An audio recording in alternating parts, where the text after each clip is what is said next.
If the NDP doesn't work with us, these 4 million adults will not become eligible to dental care. That's a serious question which the NDP needs to answer. It sounds a little bit like a threat.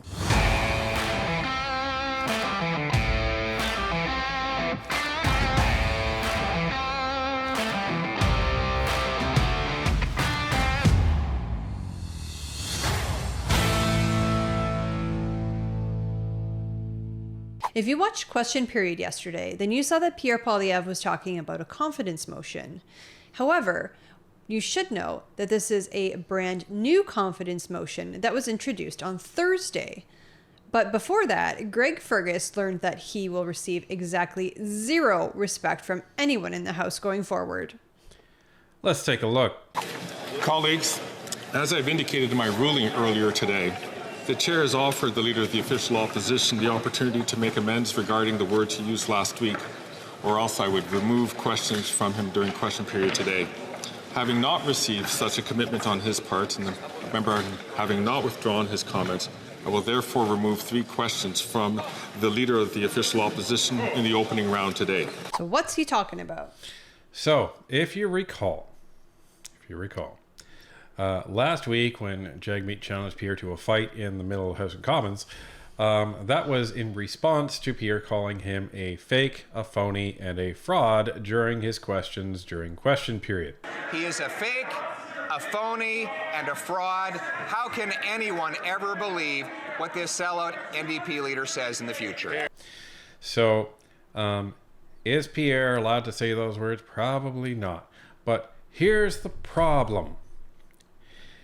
It's rules for the Conservatives and no rules for Justin Trudeau, as we saw yesterday and Wednesday. very few rules for the NDP, because there have been times where the Conservatives have gotten called out for something that the NDP had not gotten called out for previously.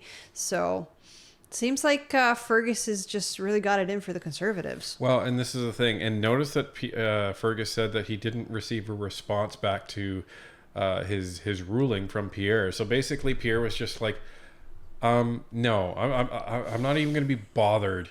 What's the point? What is the point? You gave Trudeau a free pass yesterday. You accepted his, withdrawal of the word crap, but not when he called the entire Conservative Party homophobic. Like, are you kidding me? But, again, that's why nobody has respect for Greg Fergus. And Trudeau doesn't have any respect for Greg Fergus because he didn't withdraw the comment that Fergus wanted him to withdraw. And the Conservatives don't have any don't have any respect for Greg Fergus because Greg Fergus is not an impartial speaker, as we've seen time and time and time again. Many times. And with every ruling, he continues to demonstrate this. So, Pierre didn't care. He's like, 3 questions? Fine. No problem. Don't care. Well, it's because the Liberals aren't going to answer them anyways. Well, that's it. So what's the point? So anyhow, at the beginning of the proceedings today, they introduced a new confidence motion. Pierre wasn't there for it. They know this one isn't going to pass, but they're just going to keep introducing confidence motions until they get their way. And at some point, I think the Bloc is going to be introducing a confidence motion because the talking heads and political analysts seem to be of the agreement that there's not going to be enough time for the Liberals to do what the Bloc wants them to do. So we will see, if any of this actually happens. But let's get to question period. At least someone over there thinks about monetary policy. Mr. Speaker, who could be against the following motion? That, given that, after 9 years, the government has doubled housing costs, taxed food, punished work, unleashed crime, and is the most centralizing government in Canadian history, the House has lost confidence in the government and offers Canadians the option to axe the tax, build the homes, fix the budget, and stop the crime. The Honourable Leader of the Government in the House of Commons. Thank you, Mr. Speaker. There's a very simple answer to his question as to who's opposed to that motion. Canadians. Wait a minute. Canadians are against reducing crime. Canadians are against building homes. Having actually having more money in our pockets because they will get rid of the carbon tax. I thought the Liberals said that they were listening to Canadians over the summer. They're listening to Canadians. And by that, I think the Liberals are telling Canadians what they want us to hear, not actually listening to Canadians. Exactly. The Honourable Member for La Prairie. The Liberals have until October 29th to improve OAS for those aged 74 and under and to protect supply management. They need to pass Bill C-319 and Bill C-282. Why these two measures? Well, first of all, because it's good for Quebecers, but also there's consensus in this House. The Liberals, the Conservatives, and the NDP have already agreed to this. So why leave Quebecers waiting when we could make gains for Quebec? Will the government meet our demands for seniors and farmers? Yes or no? So this is interesting. This seems a little different than the original demands that we heard from the Bloc, unless they've tweaked them. We didn't have the understanding that they wanted these bills passed by October 29th. That's a different ballgame. Is that what they're saying now, that they want them passed? That's what he just said. Because initially they said they wanted, what was it, royal recommendation or royal commendation? Right, so that they would at least, have the backing of the government's budget in order to actually deliver on the bill. But now they want them passed. But one of them is still it's approaching third reading in the House. It hasn't even touched the Senate yet. There you go. This is why the talking heads are saying it isn't possible. No, so do you suppose that this is... like the Bloc are going to put forward a non-confidence motion on October 29th or 30th, and they know that this isn't going to pass? This is all for show? I think the maneuver by the Bloc is actually very smart.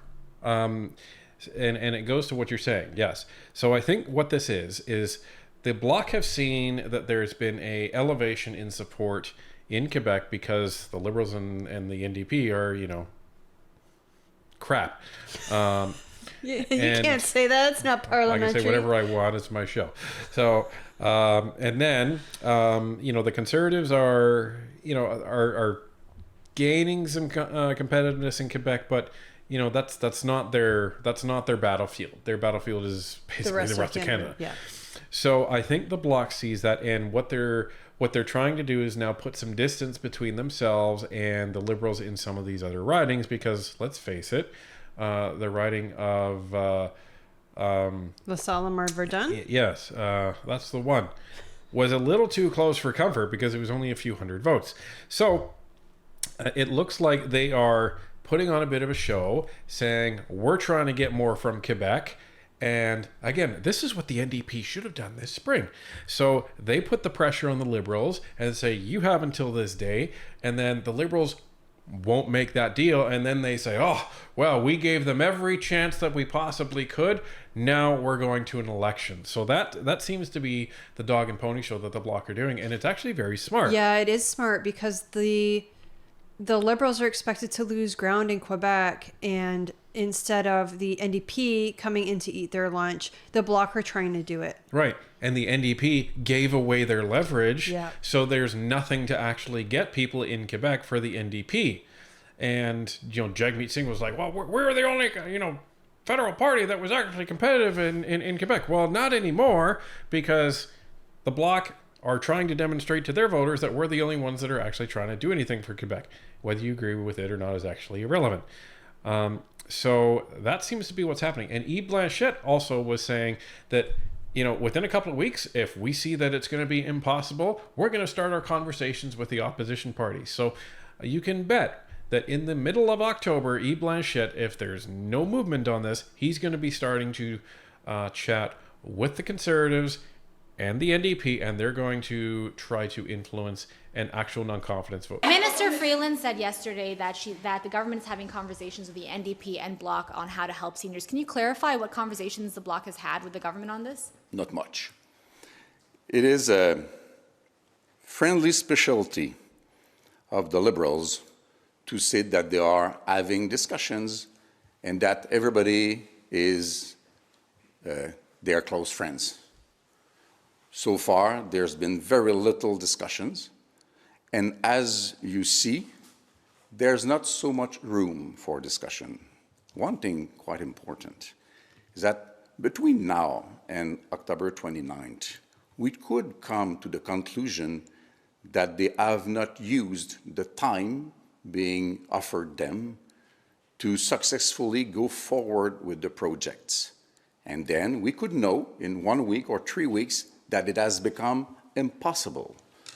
And as soon as it becomes impossible, we will know what to do with it. The non-confidence vote that brings down this government won't be from the Conservatives. You can bank on that.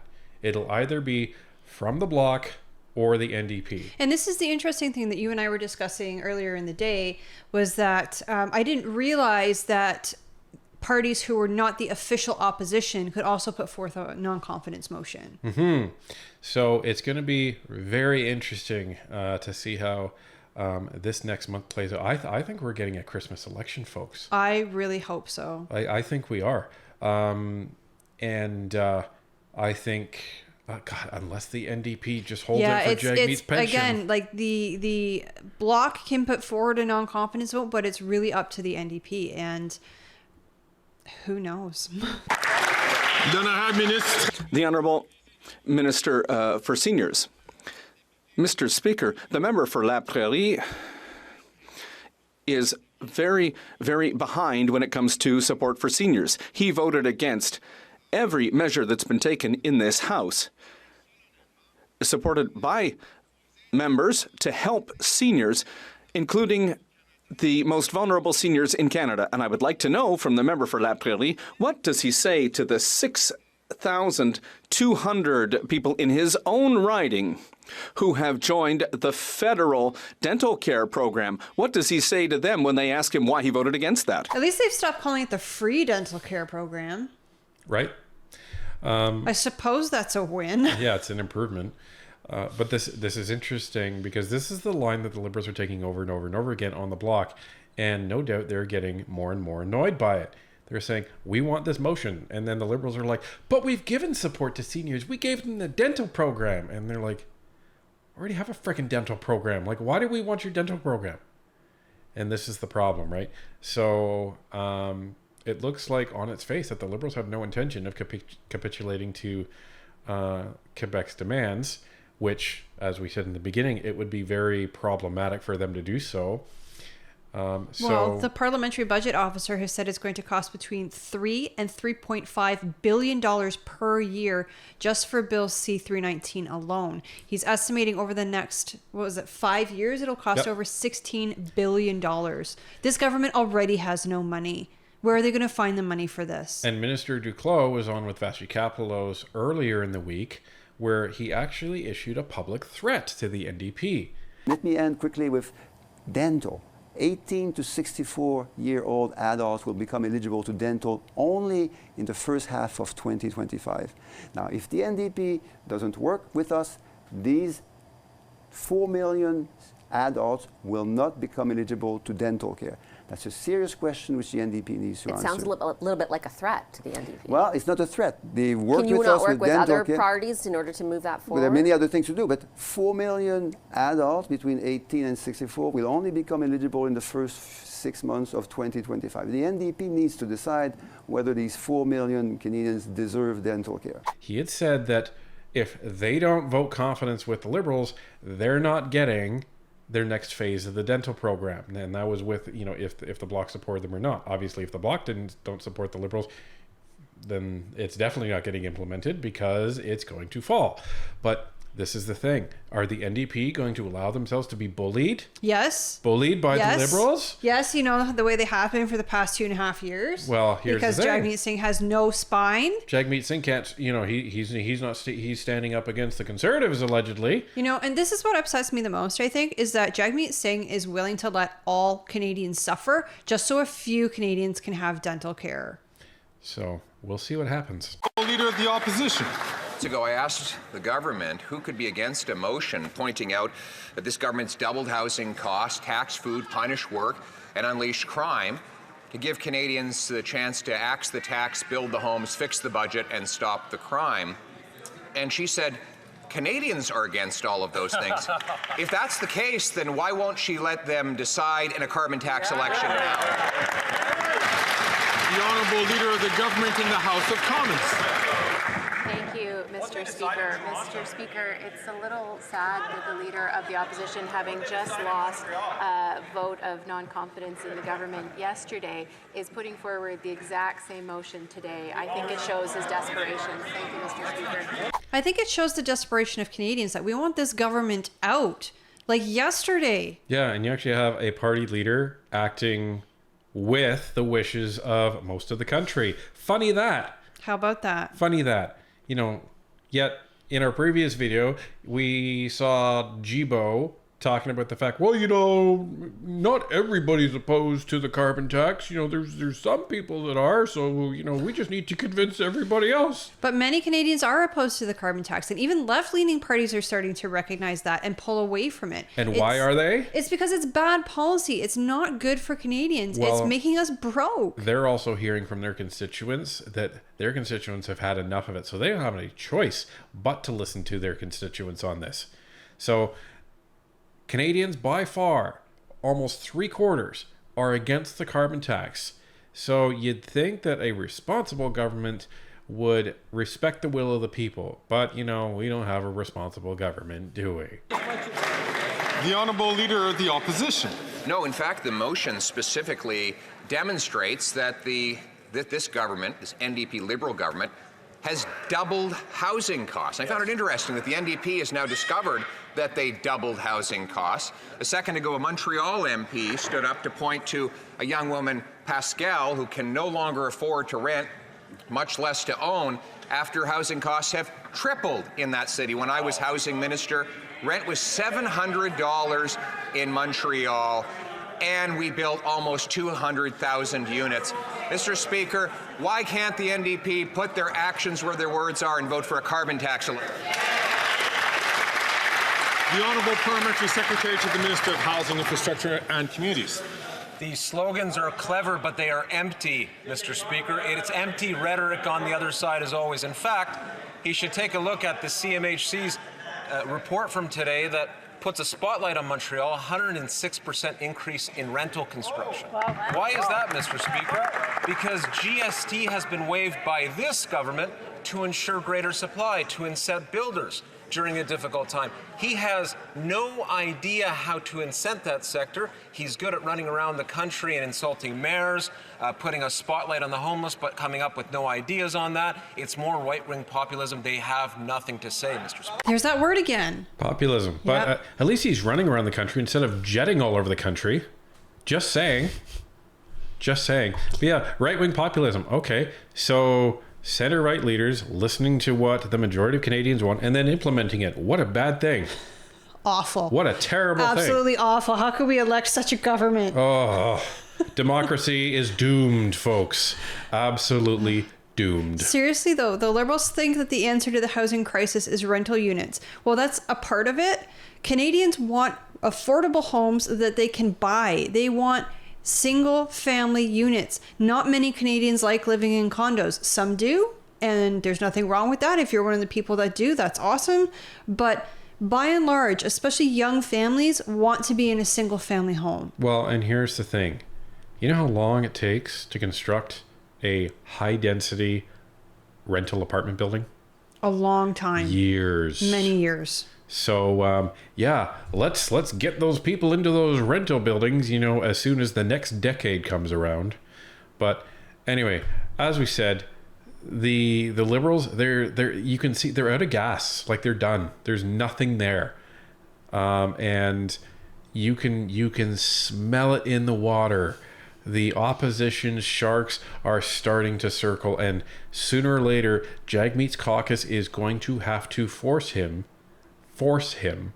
to actually play ball and realize that he's not going to be the leader of the party anymore. He's not going to have a riding anymore.